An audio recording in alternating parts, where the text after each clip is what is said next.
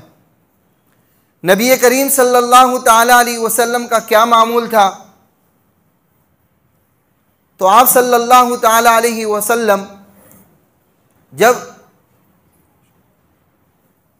रजब का चांद नज़र आता, तब से ही आप सल्लल्लाहु ताला अलैहि वसल्लम अल्लाह तबारक व ताला से दुआ मांगा करते थे।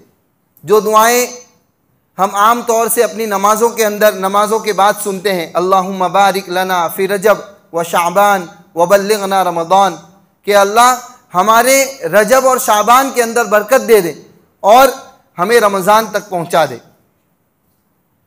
अल्लाह के नबी सल्लल्लाहु ताला अलैहि वसल्लम इस दुआ के ज़रिए तालीम दे रहे हैं। सबसे पहली तालीम ये कि आदमी किसी इबादत की वजह से या अल्लाह तबारक व ताला के किसी अहम फरीज़े को अंजाम देने के लिए अपनी ज़िंदगी में बरकत की दुआ मांग सकता है। जैसे हज करना है, उम्रा करना है, या बच्ची की शादी के अय्याम मुतय्यन है, करीब हैं, या कोई और अल्लाह तबारक व ताला का फरीज़ा अंजाम देना है, या रमज़ान का महीना आने वाला है, तो अल्लाह के नबी सल्लल्लाहु ताला अलैहि वसल्लम की तालीम है कि बंदा अपनी ज़िंदगी की बरकत की दुआ मांग सकता है, अपनी ज़िंदगी की तिवालत की दुआ मांग सकता है कि या अल्लाह तूने मुझे ज़िंदगी दी और ज़्यादा ज़िंदगी दे दे ताकि मैं तेरे इस फरीज़े को अंजाम दे सकूं, ताकि मैं बहुस्न खूबी तेरा ये फरीज़ा अंजाम दे दूं। इसके लिए अल्लाह के नबी सल्लल्लाहु ताला अलैहि वसल्लम कब से दुआ कर रहे हैं? 2 महीने पहले से दुआ कर रहे हैं। रजब का चांद नजर आया तब से लेकर आप सल्लल्लाहु ताला अलैहि वसल्लम बराबर एक दुआ कर रहे हैं, अल्लाहुम्मा बारिक लना फी रजब व शाबान व बल्लिगना रमज़ान।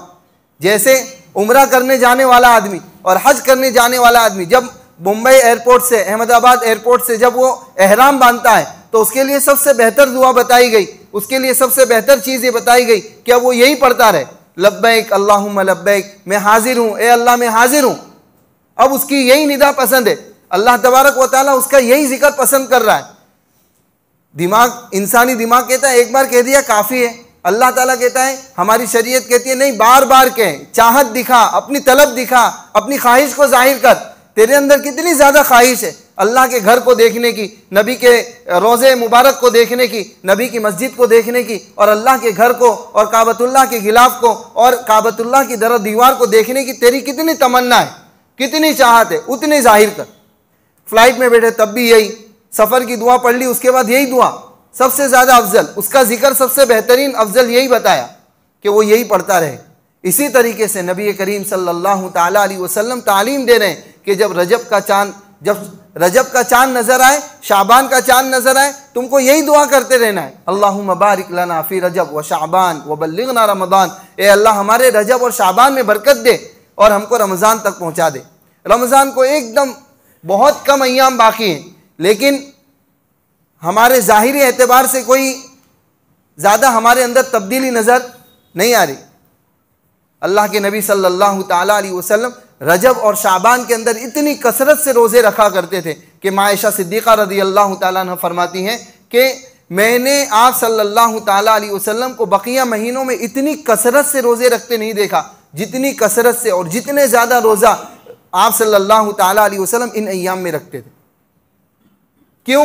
ताकि अल्लाह तबारक व ताला का जो फरीज़ा है, रमज़ानुल मुबारक के रोज़े फ़र्ज़ हैं, अल्लाह तबारक व ताला ने जिनको फ़र्ज़ करार दिया है वो कमा हक़्क़हू अदा करने वाला बन जाऊँ। अल्लाह के नबी से ज़्यादा कौन हक़ अदा कर सकता है? लेकिन उसके बावजूद अपनी उम्मत को तालीम देने के लिए कि मेरे उम्मतियों समझ जाओ कि तुमको कितना संभल के कदम रखना है। पहले से गुनाहों को छोड़ने की आदत तुम्हारे अंदर होनी चाहिए, पहले से कुरान करीम की तिलावत की कसरत की आदत तुम्हारे अंदर होनी चाहिए, अल्लाह के ज़िक्र में मशगूल होने का तरीक़ा तुमको आना चाहिए, नमाज़ों की पाबंदी तुम्हारे अंदर होना चाहिए, गुनाहों को छोड़ने की लत, गुनाहों को छोड़ने का जज्बा, गुनाहों को छोड़ने का अज़्म और इरादा, पुख्ता इरादा तुम्हारे अंदर होना चाहिए। क्यों?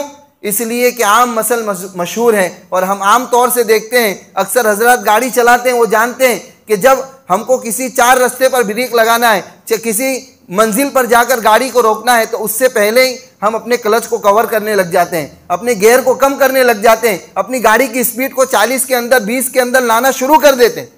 क्यों? ताकि जिस मंजिल पर, जिस मस्जिद के दरवाजे पर मुझे जाकर रुकना है वहाँ पर मेरी गाड़ी जाकर आफियत के साथ खड़ी हो जाए, मैं स्टैंड पर लगाऊं और मस्जिद के अंदर आ जाऊं। वरना अगर आदमी सोचे कि अरे मस्जिद के दरवाजे पे तो रोकना है, अभी से चौथे गियर को कम करने की क्या ज़रूरत और पहले गियर पर लाने की क्या ज़रूरत, तो मस्जिद के दरवाजे तो नहीं आएगी लेकिन अस्पताल के दरवाजे ज़रूर पहुँचेगी। क्यों? जब अचानक आदमी ब्रेक मारेगा तो गाड़ी एक तरफ, हजरत वाला दूसरी तरफ। तो यही हाल है हमारे अमाल का और यही हाल है हमारी फितरत का। कि हमने अभी से कोई तैयारी नहीं की, जब रमज़ान का चांद नज़र आएगा तब टोपी ढूंढने की तैयारी करेंगे। अरे मेरी टोपी रखी हुई कहाँ है? अल्लाह के बंदे, दिन में 5 मरतबा मुअज्जिन पुकारता था, तब तुझे टोपी का ख्याल नहीं आया? आज चांद नज़र आया तो अब टोपी ढूंढ रहे हैं, कहीं फंसी होगी कबाट के अंदर, अलमारी के अंदर, वहाँ से खींच के ज़बरदस्ती निकालते। वो बोलती है अब रहने दे, मुझे यहीं सोने दे, मुझे यहीं आराम करने दे। क्यों खींचता है, क्यों निकालता है? वो बोलता है नहीं अब तो निकलना पड़ेगा, 1 महीने के लिए। खींच तान के लंबी चौड़ी टोपी, या कभी बच्चे की टोपी पहन के निकल गया बंदा, कभी दादा की टोपी पहन के निकल गया। जिसकी टोपी हाथ आई, अजान हुई, भाग रहा है। अब क्यों? इसलिए कि पहले से कोई तैयारी नहीं हुई। हमें चाहिए कि हम पहले से तैयारी करें। और अल्लाह तबारक व तआला ने हमें रमज़ान का महीना क्यों अता किया? मैंने जो आयत करीम आप हजरात के सामने तिलावत की, उसके अंदर अल्लाह ताला कहता है वमा खलक़तुल जिन्ना वल इंसा इल्ला लियअबुदून, कि हमने इंसान और जिन्नात को सिर्फ अपनी इबादत के लिए पैदा किया है, दूसरा काम उससे लेना हमारा मकसूद नहीं है। मा उरीदु मिनहुम मिन रिज़्क़िन वमा उरीदु अन युतइमून, हम उससे रोज़ी कमाना नहीं चाहते, हम इससे ये नहीं चाहते कि वो मुझे निवाले खिलाए, अन युतइमून, मुझे खाना खिलाए। अल्लाह तबारक व तआला ये तमाम चीज़ों से बेनियाज है। तो अल्लाह ताला ने क्यों पैदा किया? अल्लाह तबारक व तआला ने इबादत के लिए पैदा किया। और अल्लाह तबारक व तआला जानता है, जो जिस चीज़ का कारीगर होता है उसको पता होता है कि इसके अंदर कैपेसिटी कितनी है। उसके ही एतबार से कंपनी उस चीज़ की वारंटी और गारंटी देती है। किसी के वहाँ पंखा लेने जाएं, किसी के यहाँ लाइट लेने जाएं, किसी के यहाँ मोटर लेने जाएं, उस मोटर की कंपनी को पता है, उस गाड़ी की कंपनी को पता है कि 2 साल तक तो ये गाड़ी मचकेगी नहीं, बराबर चलती रहेगी, इसके अंदर कोई बड़ा खर्चा आने वाला नहीं है। ज़रा ऑयलिंग ग्रीसिंग कर दी, गाड़ी चलती रहेगी, मशीन चलती रहेगी, मोटर चलती रहेगी, पंखा चलता रहेगा, और जो भी इलेक्ट्रॉनिक चीज़ है वो चलती रहेगी। कंपनी को पता है कि 1 साल तक ये नाटक नहीं करेगी, 2 साल तक ये नाटक नहीं करेगी, उसके बाद इसके अंदर खर्चा आएगा, उसके बाद इसके अंदर बिगाड़ पैदा होगा, उसके बाद इसके अंदर बिगड़ने की इब्तिदा होगी। तो कंपनी उतनी ही मोहलत देती है, कंपनी उतना ही बताती है जितना कि उसके अंदर ताकत है। इसी तरीके से अल्लाह तबारक व तआला हमारे कारीगर हैं, हमारे पालनहार हैं, हमको पैदा करने वाले हैं। अल्लाह की ज़ात से ज़्यादा इल्म रखने वाला कोई नहीं, वो तो अलीमुम बिज़ातिस सुदूर है, वो तो दिलों की बातों को जानने वाला है। अल्लाह तबारक व तआला जानता है कि मैंने अपने बंदे को पैदा किया, वो 11 महीने दुनिया की भाग दौड़ में लगा रहेगा। अल्लाह तबारक व तआला जानता है कि मेरा बंदा मेरे अहकाम सही तरीके से पूरे नहीं करेगा, मेरा बंदा सही तरीके से नमाजें नहीं पढ़ेगा, मेरा बंदा कभी उल्टे सीधे धंधे कर बैठेगा। अल्लाह तबारक व तआला ने इसीलिए 1 महीना रख दिया ताकि इस महीने के अंदर बंदा इबादत करे, रोज़े रखे, 11 महीने जो कुछ खाया पिया, खूब खाया पिया। हज़रत शेख रहमतुल्लाह अलैह ने फ़ज़ाइल रमज़ान के अंदर ये सारी बातें बयान की हैं कि 11 महीने किस तरीके से आदमी चल रहा है। अल्लाह तबारक व तआला 1 महीना कह रहा है कि मेरे बंदे, जब मैं खाऊं तभी तुझे जब मैं खिलाऊं तभी तुझे खाना है, जब मैं तुझे भूखा रहने का हुक्म दूं तो तू भूखा रहना शुरू कर दे, फिर जब मैं तुझे हुक्म दूं, जब मुअज्जिन साहब विसल बजा दे, जब मुअज्जिन साहब अजान दे दे, जब मगरिब का ऐलान हो जाए, सूरज के गुरूब होने का ऐलान हो जाए, फिर से तुझे खाना है। लेकिन कितना खाना है? कम मिकदार में खाना है, थोड़ा खाना है, ताकि तेरे अंदर वो ईमानी जज्बा बाकी रहे, ईमान की नूरानियत आ जाए, और 11 महीनों के लिए फिर से तू तैयार हो जाए, ताकि शैतानी हमले और नफ्स के हमले जो तेरे ऊपर हो रहे हैं, जो नफ्स की शरारत और नफ्स की और शैतान के हमले जो तेरे ऊपर हो रहे हैं, उसका मुकाबला करने की ताकत और सकत तेरे अंदर आ जाए। तो अल्लाह तबारक व तआला ने हमें इंसानों को और जिन्नात को अपनी इबादत के लिए पैदा किया है। एक है इबादत बिल वास्ता, एक है इबादत बिला वास्ता। इबादत बिल वास्ता, इबादत बिला वास्ता। बिला वास्ता इबादत यानी उसमें कोई तालमेल नहीं है, करना ही पड़ेगा, हर बंदे को करना ही पड़ेगा। जैसे अल्लाह के नबी सल्लल्लाहु ताला अलैहि वसल्लम ने फरमाया, बुनियल इस्लाम अला खम्सिन शहादती अल्ला इलाहा इल्लल्लाह व अन्ना मुहम्मद रसूलुल्लाह व इक़ामिस सलाह व ईताइज़ ज़कात व सौम रमज़ान व हज्जिल बैत। 5 चीज़ें इस्लाम की बुनियादी चीज़ें। सबसे पहले कलमा पढ़ना, दूसरे नंबर पर नमाज को कायम करना, तीसरे नंबर पर ज़कात वगैरह अदा करना, चौथे नंबर पर रोज़ा रखना, रमज़ान के रोज़ों को अदा करना, 5वें नंबर पर अगर अल्लाह तबारक व तआला ने मन इस्तताअ इलैहि, अगर उसके अंदर अल्लाह तबारक व तआला ने इतनी माली हैसियत दे दी है तो उसके लिए हज करना। तो ये चीज़ें जो हैं ये बुनियादी चीज़ें, और ये इबादत बिला वास्ता है, इसके अंदर कोई वास्ते की ज़रूरत नहीं है, करना ही पड़ेगा हर बंदे को। अल्लाह तबारक व तआला ने ये इबादतें ऐसी बनाई हैं कि बंदे को अजान हो गई, नमाज का वक्त आ गया, नमाज पढ़नी ही पड़ेगी। अब कोई किस्म का बहाना और किसी किस्म का उज़्र अल्लाह तबारक व तआला की यहाँ कबूल नहीं है, अल्लाह तबारक व तआला की बारगाह में कबूल नहीं है। इसी तरीके से रमज़ान के रोज़ों का भी मामला है। और इबादत बिल वास्ता जो है उनको अगर बंदा करता है तो सवाब मिलता है, नहीं करता तो कोई गुनाह नहीं होता। वो कैसी इबादत, जैसे किसी मरीज़, कोई बीमार आदमी है, उसको अस्पताल तक पहुंचा दिया, किसी को दवा दिलाने की ज़रूरत पड़ी उसको दवा दिला दी, किसी को नफली सदका देने की ज़रूरत पड़ी नफली सदका डाल दिया, कभी किसी कोई राहगीर रास्ता भटका हुआ है उसको सही रास्ता बता दिया। ये इबादत बिल वास्ता है। इसके अंदर अगर आदमी नियत करता है कि मेरी नियत यह है कि अल्लाह तबारक व तआला मुझसे राज़ी हो जाए, अल्लाह तबारक व तआला की खुशनुदी, अल्लाह तबारक व तआला की रज़ामंदी हासिल करना चाहता हूँ, मैं अपनी बीवी से प्यार इसलिए कर रहा हूँ, मैं अपनी औलाद को इसलिए अच्छा अच्छा खिला रहा हूँ, मैं अपनी औलाद को अच्छा अच्छा इसलिए पहना रहा हूँ, मैं अपनी बीवी की हर ज़रूरत को इसलिए पूरा कर रहा हूँ ताकि मेरा रब राज़ी हो जाए। वैसे तो नकाह तुहा व कबिल तुहा कहने की वजह से उसके अहकाम, उसके हुकूक हमारे ऊपर लाजिम हो ही गए, लेकिन जब बंदा नियत करके करता है तो उसको उसका सवाब भी मिलता है कि बंदा अपनी बीवी के हुकूक अदा कर रहा है, अपनी बीवी की ज़रूरतें पूरी कर रहा है, अपने बच्चों की ज़रूरतें पूरी कर रहा है। अगर वो नियत करके काम करे तो अल्लाह तबारक व तआला उस पर सवाब भी देता है। तो ये इबादत बिल वास्ता की नियत करेगा, वास्ता हो जाएगा नियत का, तो अल्लाह तबारक व तआला उसको सवाब, उसका अलग से सवाब मिलेगा एक्स्ट्रा, कि मेरा बंदा मेरी रजामंदी के लिए काम कर रहा है, अपने घर वालों को राज़ी कर रहा है ताकि मैं राज़ी हो जाऊँ। तो अल्लाह तबारक व तआला ने दोनों किस्म की इबादतों को हमारे ऊपर लाजिम किया है। फरिश्तों को अब सवाल पैदा होता है कि भूखा रख के अल्लाह को क्या मिलता है, और अल्लाह तबारक व तआला हमसे इबादतें क्यों करवा रहा है, अल्लाह तबारक व तआला ने हमको सिर्फ इबादत के लिए पैदा क्यों किया, दुनिया कमाने के लिए क्यों नहीं छोड़ दिया।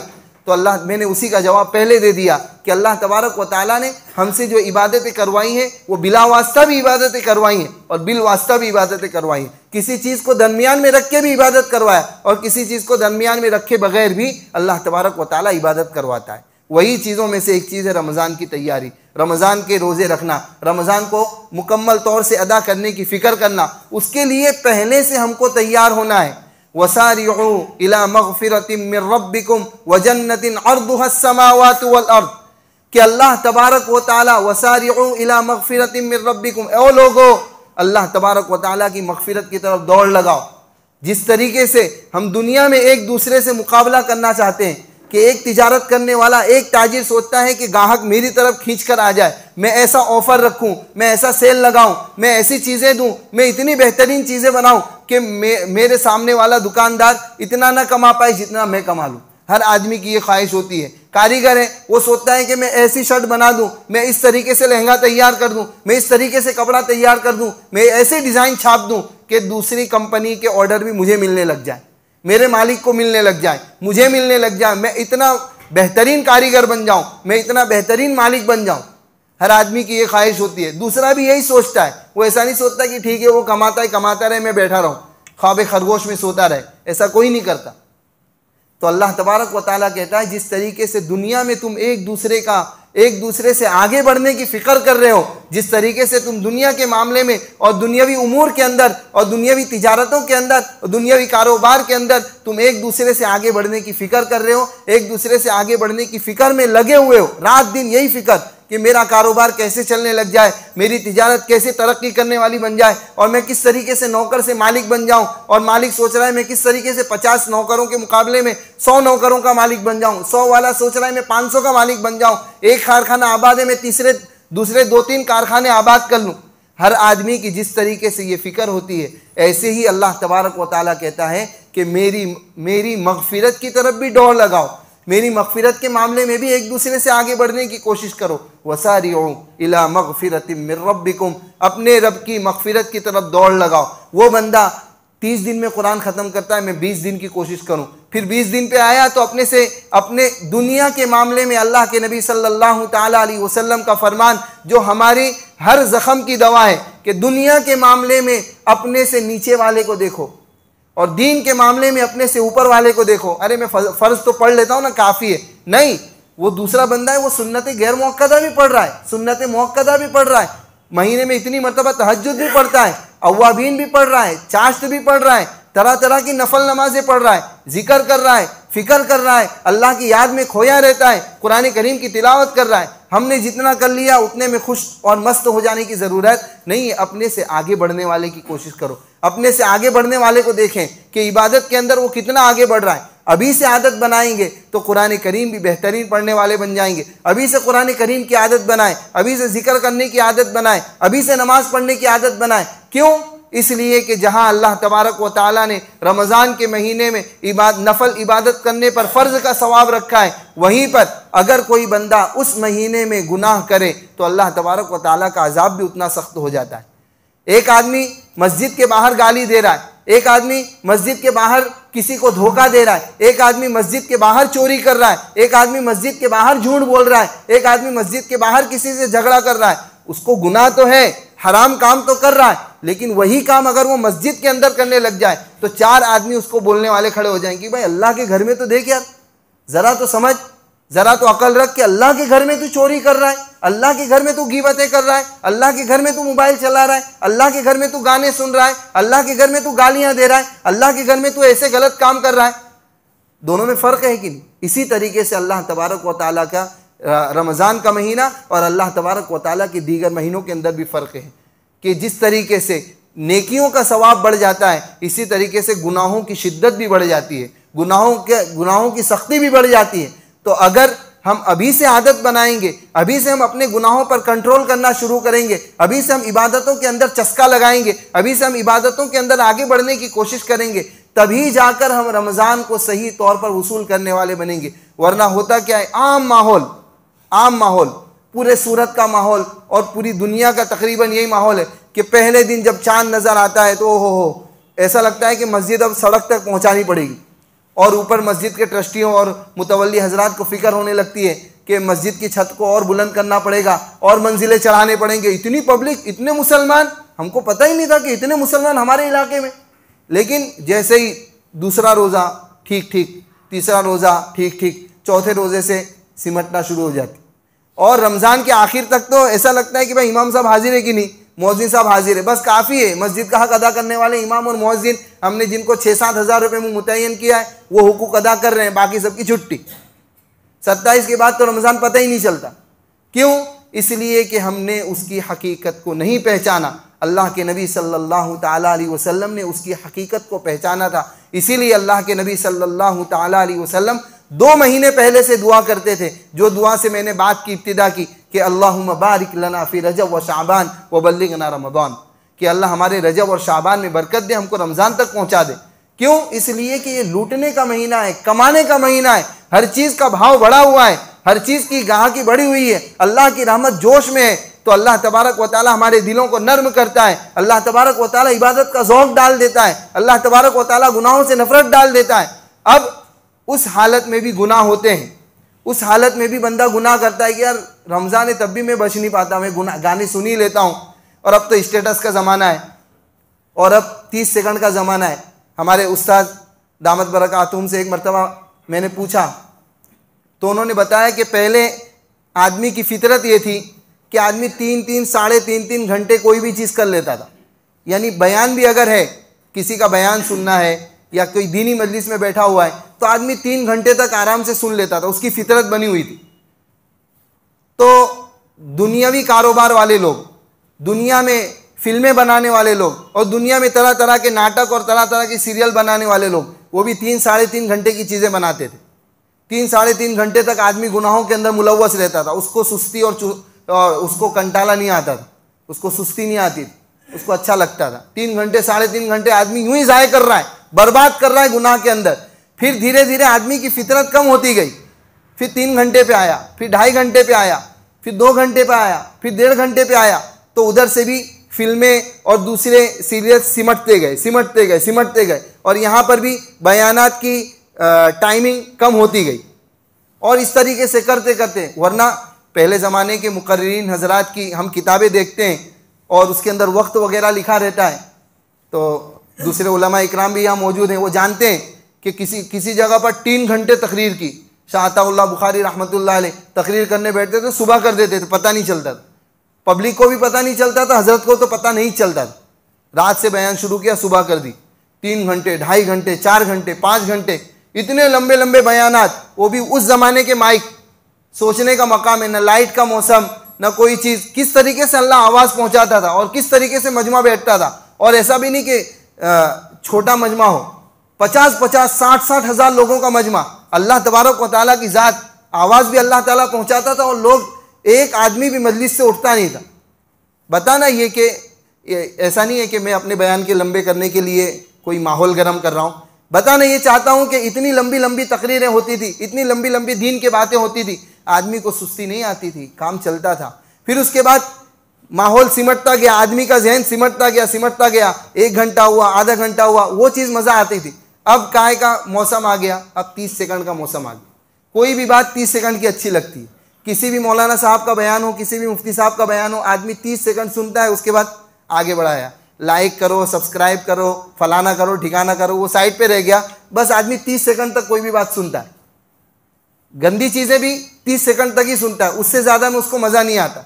तो ये चीज़ें ऐसी हैं, इसने ऐसा घर कर लिया है, चाहे हमारे घर की मस्तूरात का मामला हो, चाहे हमारे नौजवानों का मामला हो, चाहे अल्लाह माफ़ करे बूढ़ों का मामला हो, चाहे बच्चों का मामला हो, हर आदमी वो 30 सेकंड के ऊपर अपने आप को डाले हुए, वो समझ रहा है कि मैं गुनाह कर ही नहीं रहा हूँ, अरे ये तो गलत आ गया, आगे बढ़ा दिया।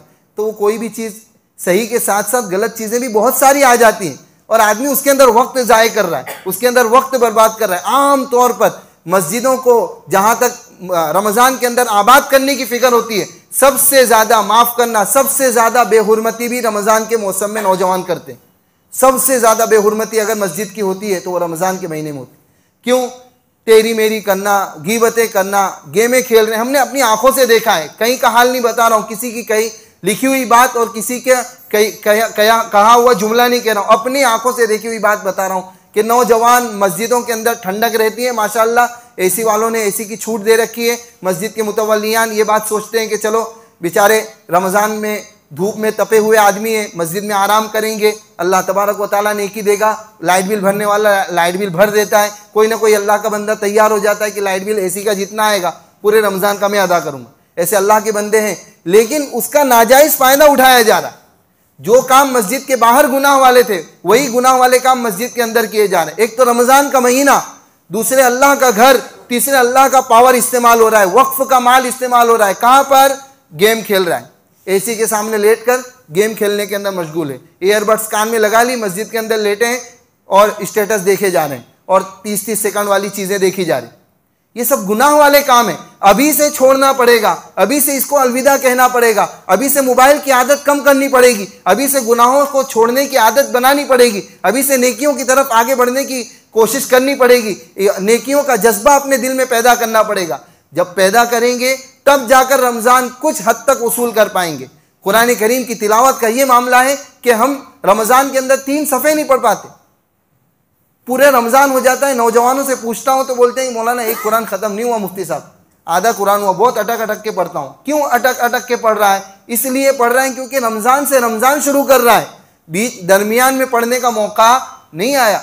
अपना मामूल होना चाहिए, अपनी ज़िंदगी का मामूल होना चाहिए। हर एक को अपनी कब्र में सोना है, हर एक को अल्लाह तबारक व तआला की बारगाह में खड़े होकर जवाब देना है। कब? अल्लाह तबारक व तआला कल क़यामत के दिन मुझसे अकेले पूछेगा, आपसे अकेले पूछेगा। ऐसा नहीं है कि भाई एक साथ आ जाओ ये मोहल्ले वाले और सारों का हिसाब कर दिया जाए। एक एक बंदे का हिसाब होगा, एक एक बंदे से पूछा जाएगा।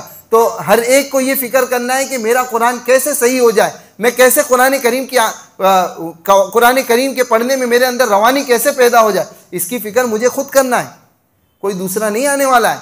तो अभी से हमारे अंदर ये आदतें होनी चाहिए, अभी से हमें ये फ़िक्र होनी चाहिए कि मेरा कुरान कैसे सही हो जाए, मेरा कुरान कैसे रवानी के साथ मैं पढ़ने वाला बन जाऊँ, ताकि रमज़ान में कम से कम एक कुरान तो ख़त्म करूँ। इमाम अबू हनीफा रहमतुल्लाहि अलैह, जिनके हम फॉलोवर कहलाते हैं, जिनके मसलक पर हम चलते हैं और जिनके मुताबिक, जिनके बताए हुए तरीके के मुताबिक हम जिंदगी गुजारते हैं, अपने मसाइल को हल करते हैं, उनका मामूल क्या था?